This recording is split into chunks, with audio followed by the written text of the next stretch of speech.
So how can people watching help? One of the simplest ways to help is to give up your birthday. And that sounds kind of crazy, but we stumbled upon this idea a few years ago.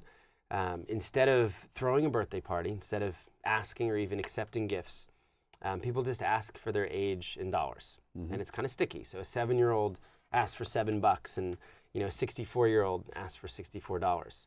Over $10 million has been raised this way online. Wow. And the average person raises over $1,040 with their birthday from 13 people. We then take 100% of that money because it lives in a vacuum. And in fact, we even pay back credit card fees.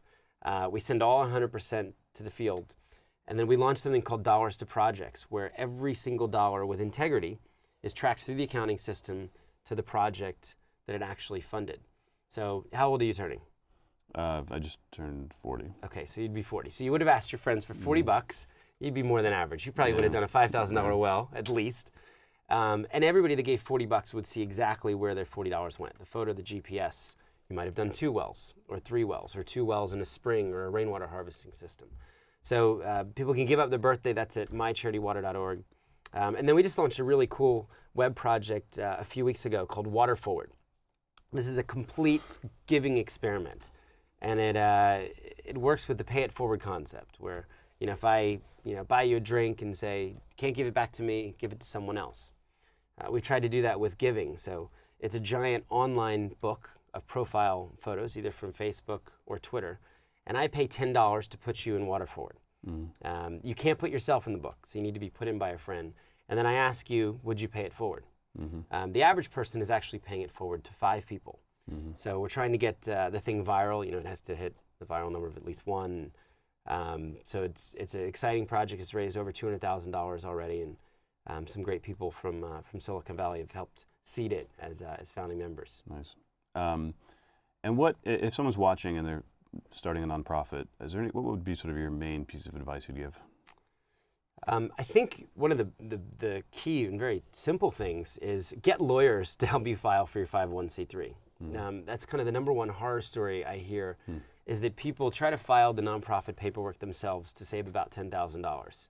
And there's this kind of delay of being real, right? When the government gives you your tax-exempt status, then you're kind of off and running. And until then, you really can't take money. You can't take real money, right? Yeah. I mean, people give you $100 and $500, but if someone's going to give you $100,000, they're going to want the tax receipt. Yeah. So, getting that quickly is really in your best benefit, and it's probably the best $12,000 or $13,000 we ever spent. I raised that. Yeah. Found some lawyers. The same is true, by the way, for for-profit companies. It's always like this, people make these. They try to save a little bit of money. They go to LegalZoom or whatever. And it's just 2 years later, they're waiting for the 501c3 that's been, we have more questions, or it wasn't filed properly. So that's just tactically really important. I'd say, one of the biggest challenges I think most nonprofits face, they just don't know how to tell their story simply. I've heard people say, they can go on for 6 or 7 sentences trying to expound on their mission statement. At the end, you're like, so what do you guys do again?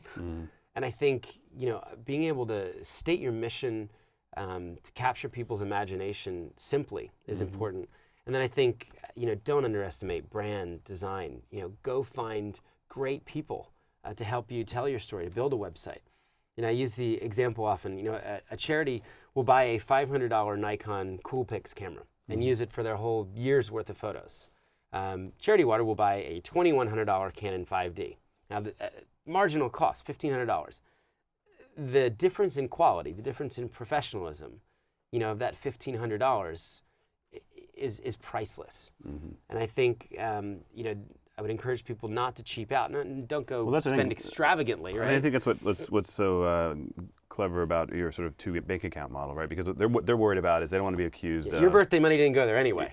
Yeah. So, I think what the other nonprofit might be worried about is that they don't want to be accused of buying lavish cameras, right? So they try to sort of skimp on those things when in fact there could have been very positive, like net ROI by buying that camera, right? Sure. And so I think that's one of the nice things about your split model, maybe. Or? Yeah, I think so. And we're accountable to the donors. It's a giving program called The Well, and people like Jack Dorsey and Chris Sacca, and I'm sure people that have even been on this program, we treat them like our shareholders. We tell them how we're spending the money. We talk about efficiency and leverage and where the business is going, and we share numbers.